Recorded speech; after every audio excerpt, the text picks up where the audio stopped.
সুপ্রিয় শিক্ষার্থীবৃন্দ, আজকে আমাদের এক্সপেরিমেন্ট হচ্ছে study of diode clipping circuit. Diode clipping circuit হচ্ছে এই সার্কিটটা হচ্ছে ডায়োড ক্লিপিং সার্কিট। এই সার্কিটটা আমরা টেনার বোর্ডে স্থাপন করব। এখানে একটা রেজিস্টরের এই রেজিস্টর 1 কিলো একটা রেজিস্টর, একটা ডায়োড এবং একটা DC source 2.5 volt DC source.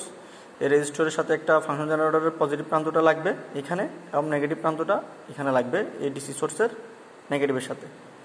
আর রেজিস্টরটার পরে গিয়ে একটা ডায়োড লাগবে, ডায়োডের পজিটিভ আর ডায়োডের নেগেটিভের সাথে ডিসি সোর্সের একটা পজিটিভ লাগবে।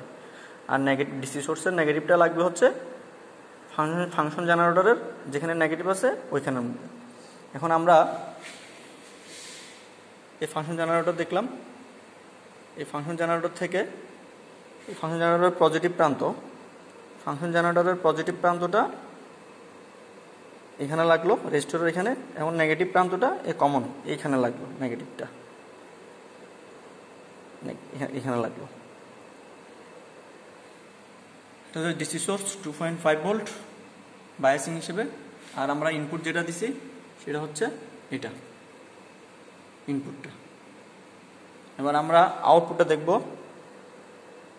এই আউটপুট ডায়োডের এখানে এবং কমন প্রান্ত এই দুই জায়গার মধ্যে লাগাতে হবে। এই অবস্থায় আমরা দেখতে পাচ্ছি আমাদের আউটপুট হচ্ছে এটা সবুজটা। এটা হচ্ছে আমাদের আউটপুটটা।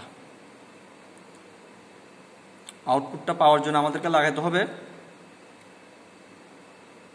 ডায়োডের পজিটিভ প্রান্তের সাথে এবং ডিসি সোর্সের নেগেটিভ প্রান্ত যেখানে আছে ওই জায়গায়। এবার আমরা একসাথে দেখি, একসাথে দেখলে এটা হচ্ছে আমাদের ডায়োড ক্লিপিং সার্কিট।